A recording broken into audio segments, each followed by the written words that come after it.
لو سمعت صوت أنفاس جنب ودنك وانت لوحدك، ما تفزعش. يمكن تكون حاجة بتتأكد إنك لسه صاحي.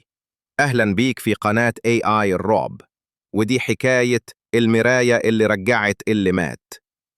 نور كانت بتحب جدتها جدا، ولما ماتت خدت مرايتها القديمة وعلقتها في أوضتها.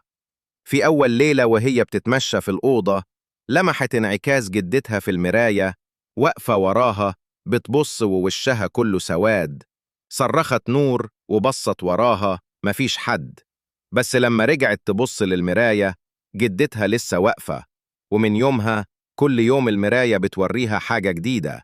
مرة شافت نفسها نايمة والحيطة وراها بتتفتح، ومرة تانية شافت إيديها وهي بتتقطع وهي لسه واقفة سليم، وفي آخر مرة شافت جثتها وهي متعلقة جنب جدتها والمراية بتضحك. لو عندك مراية قديمة خبيها أو اكسرها قبل ما توريك اللي المفروض ما تشوفوش. ما تنساش تعمل لايك وتشترك في قناة AI الرعب، وخليك فاكر مش كل انعكاس بيعكس الحقيقة.